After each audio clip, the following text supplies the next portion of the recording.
says, I couldn't get past Havoc's voice on Wreckage Manor. The voice has changed. He's older.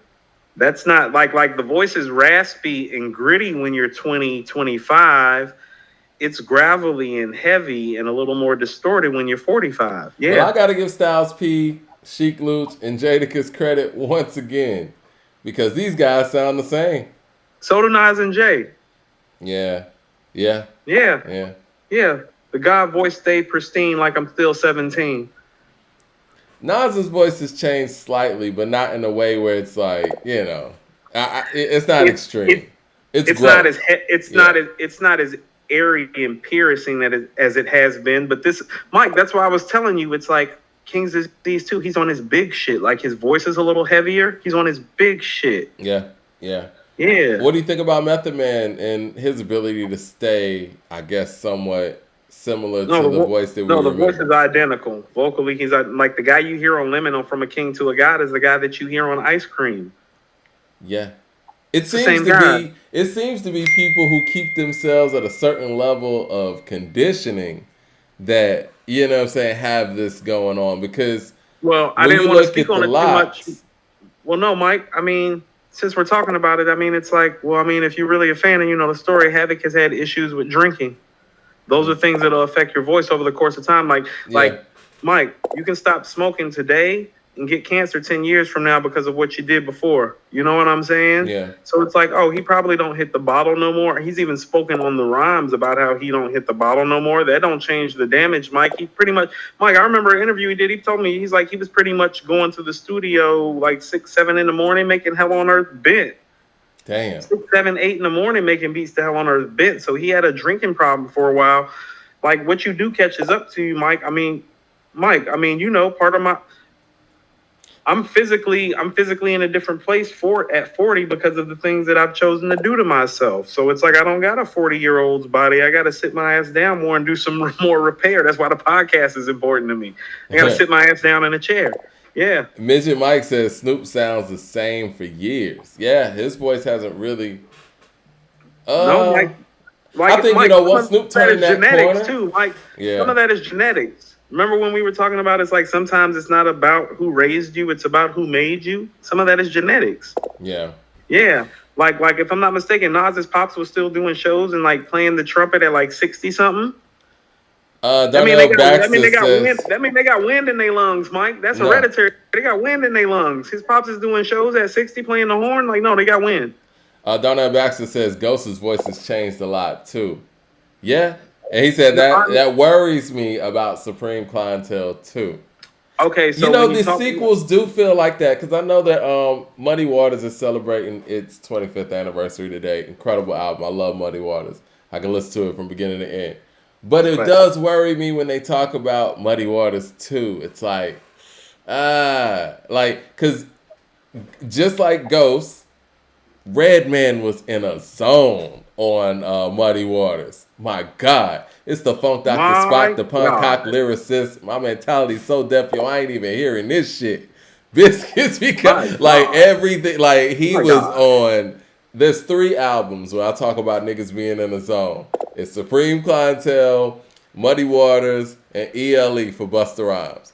I don't like when they do sequels of that because it's like the voice. It's not going to be the same. I don't think Busta is at Ghost or Redman level on ELE like they are. He is the best him that you're going to get. Right.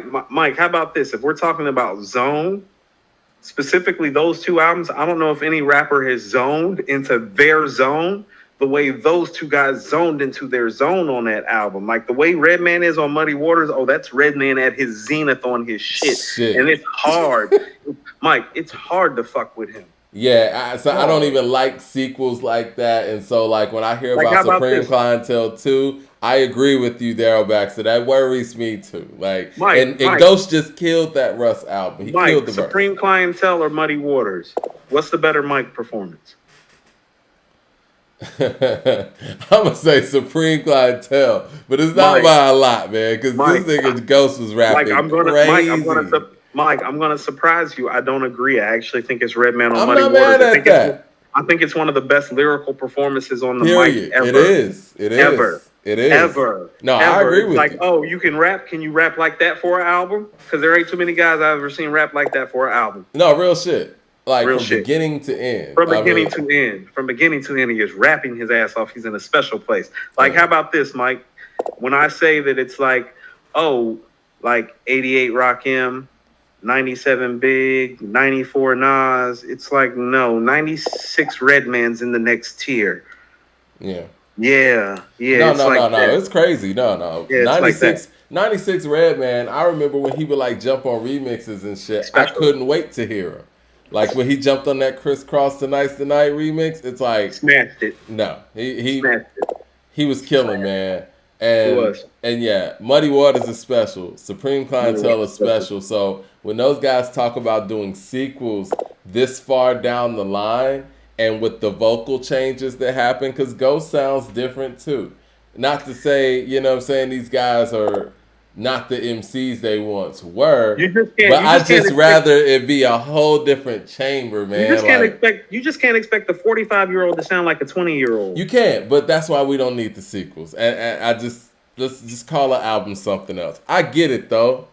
And again, I went through that with the ELE2 last year. It's like I know it's not going to be, you know, what I remember. Like vocally, because here's the thing. Like, how about this? Deep Thought. Oh, vocally, he had to do something like Deep Thought because his voice is different, and he had to learn how to do different things with his voice. He's not doing that on ELE because he doesn't have to because his voice is different on ELE. What rapper you think sounds the best at their older age and, you know, even better than they did earlier? Because I'm going with Black Thought, honestly. Yes, Mike, Black Thought and Kiss. If you go listen to early Black Thought and Kiss, it's not as full-rounded in the form. That's why I tell people, it's like, no, Black Thought is on Organics, and Do You Want More? That's not the Black Thought we know. The Black Thought we know pops up on Illadelph Half-Life. I think Black Thought actually sounds better now. No. The albums back then were better, but as an MC on the mic, he sounds better now. The song crafting was better. No, the song crafting by him was better. Like that Illadelph Half-Life, Things Fall Apart, Phrenology Run. The songwriting is better. Oh, but Mike, the MC. Oh, yeah, the MC better. And the MC was already top 5. Ish. So, skill. I mean, Mike, in 1996, Mike, the best 5 MCs for me were Nas, Jay, Redman, Lauryn Hill, and Black Thought. Andre in there somewhere too. That was like, I was like, those were the 6 people that in 96 I remember being like, no, those are the best. You know, it's like, I think Redman's MC of the year for 96, in my opinion. Over Jay and Reasonable Doubt? Yes. Yeah. That's what I'm saying, Mike. To me, how about this, Mike? Yes. It Was Written is still the most lyrical album of 1996, but the best lyrical performance of 1996 isn't on It Was Written on Reasonable Doubt. It's on Muddy Waters. Redman was going crazy on there, man. What does that say about him? High level. You know, and you know, Muddy Waters is always the reason that I've had Redman over Method Man, even though Method Man was my favorite. Mike, it's the difference between being 10 to 12 to me. But here's what else I said. I just had a thought. Kendrick doesn't have a Muddy Waters that we wax about lyrically. That's the side he falls on. He falls on the Redman's a lyricist. That's what I'm talking about. We don't wax. Like, listen to how long we're just sitting up here talking about Muddy Waters. Like, yeah, that motherfucker on Muddy Waters.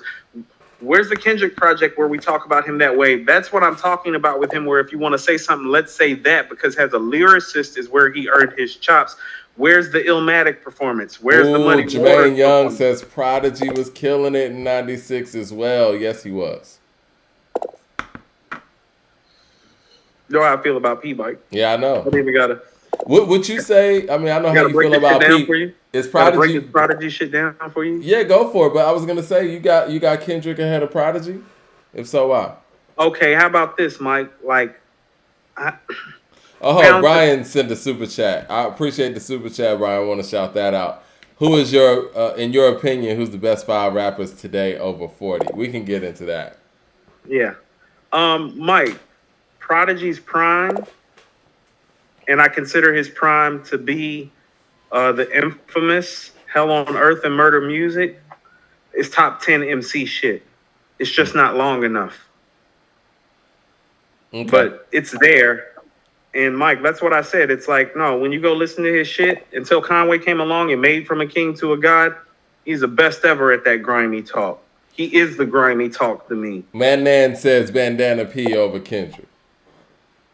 Mike, I'm putting on Mobb Deep. I'm playing P. Mike, I don't play Kendrick like that. Mike, you know how I feel about Mobb Deep. I was talking the dude who started the group that I added to, Kendron.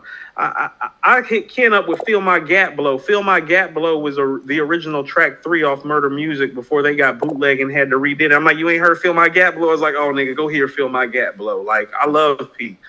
You know what I'm saying? Darnell Baxter says Prodigy couldn't put together a classic solo album. That's what I'm saying. You got to start weighing things evenly. Like his run with Mobb Deep is top 10. Listen. If we're going to say that, if we're going to say that, why do people put Andre 3000 in a top anything when he doesn't even have a solo song? And we can't knock Prodigy for not being able to match what he did in the group of Mobb Deep to that level. But I get it if we're comparing it to Kendrick. So, Mike, can I tell you something? The number one reason that when we did our mock verses that I was comfortable with picking Mobb Deep is because I knew in Prodigy I had somebody who could offset Andre's classic verses. That's how dope P is. I'm like, oh, no. Go play some of your best Andre shit. I got a guy that actually got some shit that can compete. He's like that. Like I said, his prime shit is top 10 shit. So he can fuck with Dre. Yeah. That's what I'm saying, Mike. You wanna play Dre's best verse? It's like okay, but not certain if it's better than P's best verse. Is Andre better than Prodigy in 1996? Ooh, fair discussion.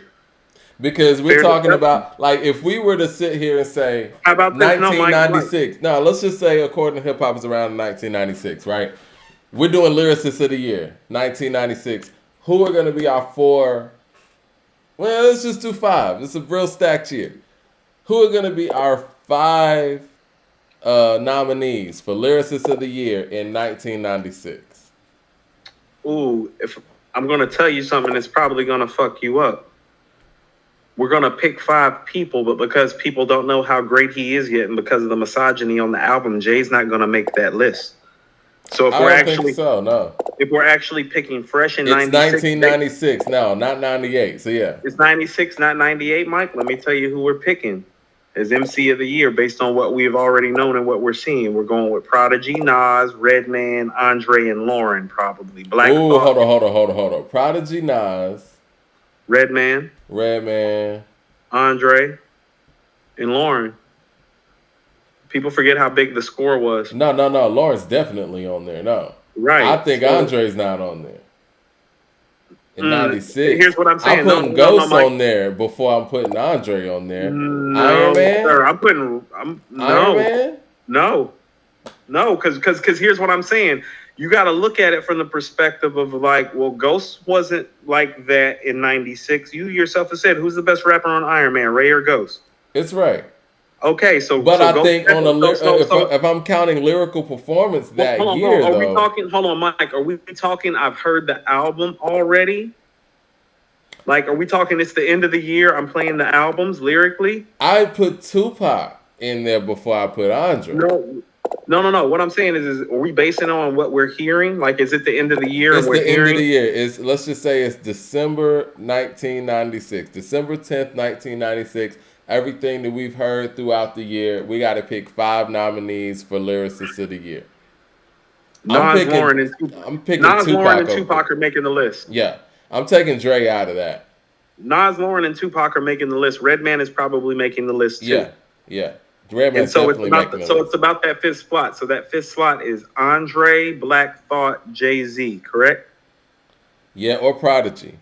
And Prodigy. So here's what I'll tell you, Mike. Prodigy got more weight than all of those guys do in 96 because he made Survival of the Fittest and Shook Ones go ahead and put him in. When 96 is going down, if you've heard him on Hell on Earth and Nighttime Vultures and Apostles Warning and then you're listening. Is that the dude that was on Give Up the Goods and Survival of the Fittest and Shook Ones? Yeah, you probably sliding P in. Yeah. Yeah. Yeah. Over J and over Three Stacks. This is 96. You know, Mike, I'm not. You know, like, I'm not more. And I love ATLians, but if we're talking about as a straight up lyricist or whatever, I think Jay-Z outperformed Andre on Reasonable Doubt than, you know what I'm saying, ATLians. Andre's performance in 96 is more important to this region and culture than what it did for the craft of MCing than maybe the performance as a whole. Because how about this? That was the Lynette said that Lauren over Foxy, Il Nana dropped in 96. Yeah, I mean, you know. Yeah. Mike, how many Mikes was probably arguably the best verse of the year? Well, that's, it was arguably the best verse of the year. But it's definitely the best verse on that album. I mean, I love Fuji La. Mike, no. How many Mikes is one of the 5 best verses that year? Foxy don't have a verse like that. And I Fuji La was crazy too, man. Lauren's sick. Lauren's performance on the score is one of the best performances in a group on a rap album ever. Oh Mike. Mike, she got on a balance beam and she stuck the landing every time she jumped off. It was crazy. She stuck the landing every time. That jump from Blending on Reality to the score, in my opinion, makes the score the best sophomore effort in hip hop history. I'm sorry. Mike, what I was actually about to say is Mike, her jump as an MC from Blended Reality to the score is one of the greatest MC jumps we never talk about. Because we talk about she's all-time great on the score. I think some of the best sophomore albums in hip hop are Life After Death, It Takes a Nation and Millions to Hold Us Back. I think Supreme Clientele's on that list. Yeah. Obviously, the score is on that list. I think ATLians is on that list. The Infamous. Yeah. The Infamous is a big jump, too. I think the Infamous and the score are the biggest jumps if we want to talk about sophomore efforts. But I feel like the Infamous is such a jump because they were so young, and a lot of people treat the Infamous like it's actually their debut. Mike, that's why the Infamous is a bigger jump. Music. Right, Mike. That's why the Infamous, like for me, the Infamous is probably the biggest jump in rap history because never has a rap album been so much greater than its predecessor that niggas sit out here and label it their debut album. But see, I would give the score those props because I feel like the Infamous and trap music are damn near like a whole different artist. While the Fugees were the same group. They just made a big jump. Resurrection's there too. Shout out to Terminator 2. Terminator 2 made it in late. Yeah. Mike, how about this? When I'm saying that, I'm saying the Infamous is better than the score. That's what I'm saying. I don't know. I think the score is very incredible. I'm a huge. No, it's incredible, Mike. Show me Survival of the Fittest, Give Up the Goods, and Shook Ones Part 2. I just named 3 records. I got more records. I mean, you got Fuji La. You got Ready or Not. You got Killing Me Softly. These were big. No, Mike. Those 3 records that you named, Mike, they aren't better than the 3 records my name. Like, if you match those records up, Mike, you want to put Fuji La against Give Up the Goods? Fuji La against Give Up the Goods. I'm cool with that. Yeah, but you're not winning. I'm sorry, man. Fuji La. Like, Mike, that's what I'm saying about Mike. That's what I keep saying about Prodigy and about Mobb Deep and that rap shit. It's like, no. Come bring your best shit. You're not gonna win. So you think that Prodigy's a better lyricist than Lauren? Ooh, I think she's a better tactician on the mic in 96, Mike. But this is what I keep telling you about P. He's chilling. He makes you feel something very guys make you feel. Like his verse on Nighttime Vultures. Oh, I'll take that verse almost over any verse on 96 that's not on I Gave You Power. It's like that. He's like that. Like he different. He different when he hitting you. He not hitting you with that lyrical technical stuff. He hitting you with some lyrical street shit.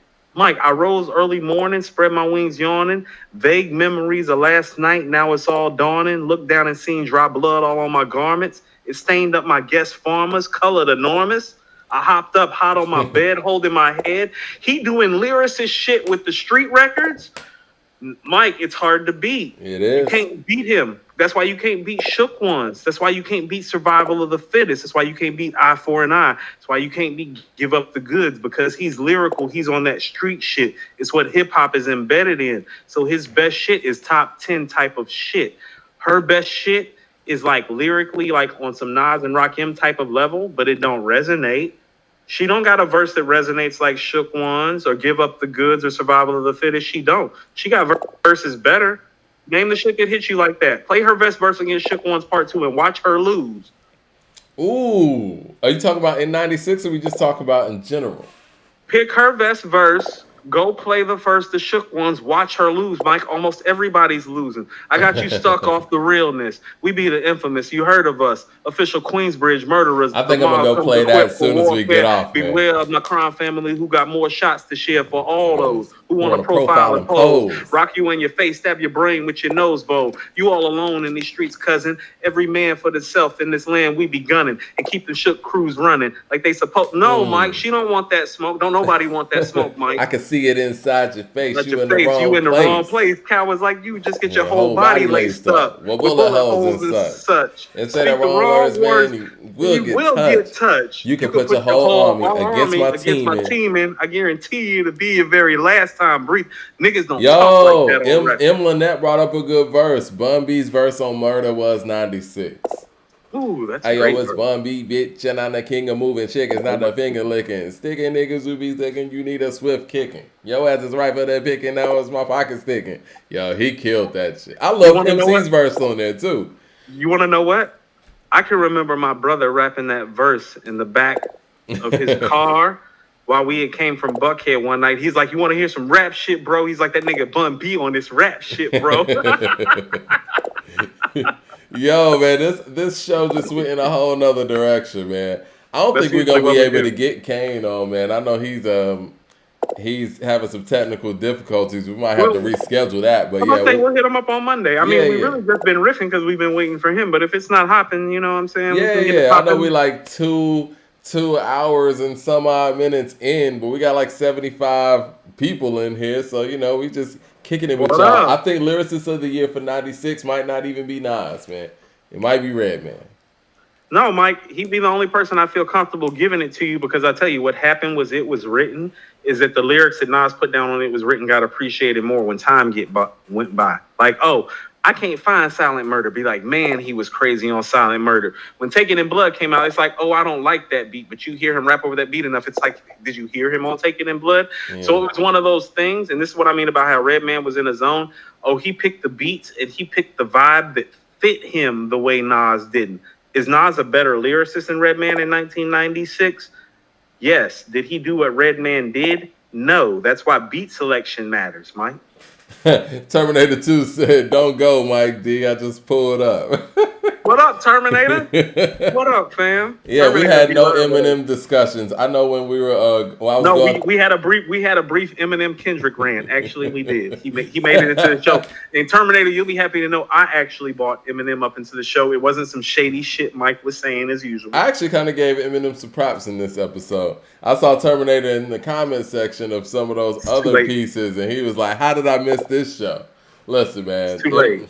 Yeah. Hey, Terminator, I'm going to keep on telling people, we don't belong to anybody. We go live when we feel like it.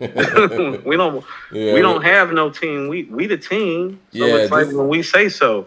Click the bell icon on YouTube. They should notify you. Subscribe to the page. Yeah, just tell everybody to subscribe to According to Hip Hop on YouTube. And yeah, man, I think we might end up going on Monday so we can get Kane in here.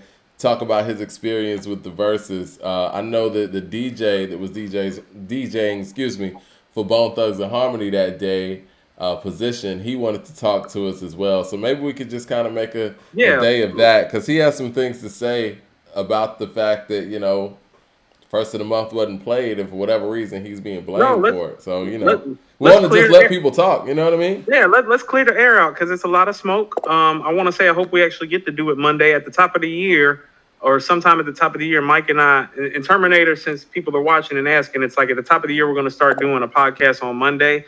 Our podcast days are Wednesday and Friday. me and Mike really do be pulling up as our personal schedules permit. So we don't have any set solidified times. We kind of move with what the culture says we need to move with. But Wednesday, Friday is certain. We're about to lock Monday in.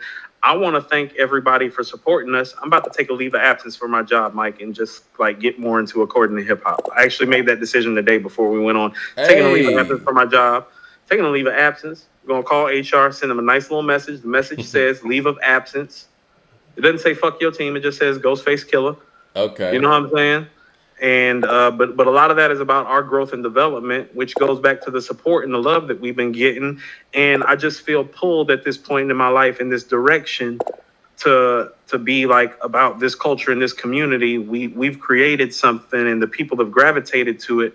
And so I just want to thank the people for helping make my dreams come true, which is like, you know, me not necessarily have to punch a clock, because like I'm about to be done punching a clock real soon and I kind of mean, be. you're great at what you do, man. You're one of the best hip hop journalists out here, and I love having conversations with you about, current Yeah.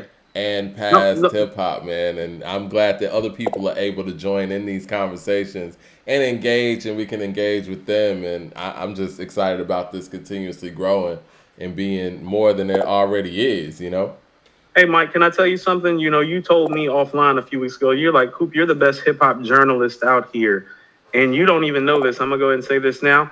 That's when I started that's when I started thinking about taking a leave of absence for my job, because I started thinking to myself, if my G think that way about me, what can I do if I'm really free in 2022? And so I don't know if I'm the best hip hop journalist out there, Mike, but I know in 2022 people should be worried, because like I'm about to be focused in and locked in. So I'm about to be. I don't know if I am yet because I'm not dedicated to it full time, but I'm about to be, and I'm about to be a whole problem. Oh You no, know, I so I mean that, appreciate man. you. Like, Shout out to you. you really break down the game, like new efforts, past efforts, and you see it in the comment section, and people who are chiming in our chats, they love your viewpoints on the game and how you explain it. I give a lot of opinions, and a lot of my shit is, outlandish sometimes, but it's And rooted people think in that's intentional, but that's really who you are. Like people think we playing some sort of good cop, bad cop game. I'm like, no, I know that nigga Mike since he was like 18 years old. Like he always been saying shit like this. I mean, again, and even with this big boy effort, like I liked it, but I just wish that I hadn't heard all those songs. And I just try to be honest, you know what I'm saying? And that doesn't mean I'm No, right, you know what I'm saying? I just no, I just that's what try I to be as mean. Like, honest. so I'm gonna tell you something about like what we do that works. It's like you think about it the way that you think about it, Mike. And I'm just gonna tell you, it's because you're a Taurus. I've never told you this. You and my grandfather share the same birthday. Oh, My grand, word. yeah, my grandfather, more than anybody else, is the man who made me and shaped me into who I am. You have a lot of his similar characteristics, but much like him, you got your mind made up. Oh, you're not fucking moving. You're not Yeah, moving. I am pretty stubborn, Yeah, yeah, man. yeah. No, no, Mike, you're just like my grandfather in that sense. I've even told people around me about it. It's like, yo, it's kind of funny dealing with Mike. You've got some of my grandfather's demeanor. It's like I can't fucking move you when you solidified. And what I do is that I take my opinion, but then I step back and I'm like, what the streets say. You know what I'm saying? And that's really all I do, because that's where I got my opinions and my thoughts from. I can remember all the different hoods I've been in, all the ciphers I've been in, all the different places I've lived. And it's like, no, it's like what the streets say. It goes back to that mighty, mighty D block shit. It's like when you're like, I don't love the record. I'm like, oh no, too many niggas in the streets then told me they love that And you were record. It's right. about to be a And you were right. problem. No, I knew it, Mike. That's why I was like, this is mighty D. I was like, no, niggas in the No, streets, you were they right. been But we were right. both wrong about that versus. No, no. So, Mike, this is what I'm saying. I was wrong because I picked Dipset, but I'll step back and look at something like that Mighty D Block when you brought it up and be like, no, no, no, no, no. If they play that shit and it plays well, Dipset's going to have a problem, because No, I right. know how the streets feel about that record. And so, really, what I do, Mike, is I keep my ears to the street, and I always have. And so, my journalistic integrity, no, that's just a reflection of what the streets say. So, it's like really what cats put me on to and what cats say when they roll up on me, because they know I love the culture. Like my man Hub, I go back with Hub since 10th grade. I can still remember the first rap conversation we had. First rap conversation I had with Hub was about Brooklyn Zoo and how Dirty might be the best MC in the Wu-Tang Clan. That was his take. And Wow. so, Mike, when I'm making that take about how Dirty's might be the best MC when he's rapping, and how Brooklyn Zoo might be the best song, Mike, that's not my take. That's my take from my homie Hub in the back room of homeroom from 10th grade. I never forgot that my nigga told me. I stayed to the streets. Yeah. Yeah, because when he said that shit, I was like, nah. But what happened is time happened. Yeah. And Brooklyn Zoo happened. And he didn't really rap anymore like he rapped on Brooklyn Zoo. And I'm like, well, I'll be damned. All this has been a learning experience, just seeing what people think outside of what you think when you're listening to stuff. Yeah, you know what I mean? That's what I'm saying. Yeah. Daryl Baxter says, write a book, Coop. Be the Michael Eric Dyson of hip hop. And everybody else in here is really supportive, and they're saying congratulations of, you know, the resignation and all that. So, yeah, no. First of all, I am writing a book. Me and Mike need to get together and actually talk about some books that need to be written about this culture, because that's actually the next step of what I want to do and where I want to take it, is start creating some actual literary pieces for this culture, released through according to hip hop, that are really for this culture, like really for this culture. Like I got my endeavors and other life shit set up. I don't need the money. Like, I really am doing this shit for the culture, Mike. Every dime that we make is like extra money. And you know what? It's all love. You know what I mean? All love, yeah. And it's a beautiful thing. And but you just really, but I just stay to the streets, Mike. I stay to what people tell me. I'm never too big. I'm never too past it. I was sitting back when I was watching the verses, and I was thinking about how my cousin cursed me out when I didn't want to listen to East 1999, and he was like, motherfucker, if you don't start listening to different shit. He was like, it's bigger than Ready to Die and Illmatic and niggas, and it's Strictly for My Niggas. You know what I'm saying? And Into the Wu-Tang, he's like, it's bigger than that. He's like, there's niggas everywhere that can rap. He's like, play this fucking shit. Before we get out of here, Terminator 2 has one for us. He says, Mike D, can we say that Rick Ross is better than Eminem? Yes, we can. I didn't know we were having those type of conversations. I mean, you know what? Terminator 2 just missed us going through Rick Ross's catalog. Right. And you did a very good job of breaking down Rick Ross's catalog and his illustrious career over 11 albums. Are you going to sit here and tell me that Rick Ross isn't better than Eminem? You want to know what his catalog is, Mike? And I was kind of afraid to say it, but when I read it out, it's what I thought it was. His catalog is very Scarfacious. He just doesn't have a diary. Wow. He doesn't have an all-time great rap album. Scarface has the diary, but if you take the diary out of Scarface's catalog, it's just wildly good and consistent work. That's Ross. And he got the hits on top of consistent albums. I'm about to say, how about this? So he may not have the diary, but he got the hits that make up for not having the diary. He got BMF. He got BMF. Listen, Eminem does not want to enter verses with Rick Ross. Mike. That wouldn't play well for him. Mike. A legend is going to beat him and nobody else. Legend. How many legends do we have walking around? You know what? Did we need Rick Ross and Snoop Dogg? That's what I'm saying. Like, how many legends do we have walking around? Because those are the only guys fading this guy. I want everybody to understand that. And so what does that make him? Rick Ross is a legend. That's what I'm trying to say. Yeah. All right. And on that note, we are out of here. We might see y'all Monday, and y'all have an incredible week.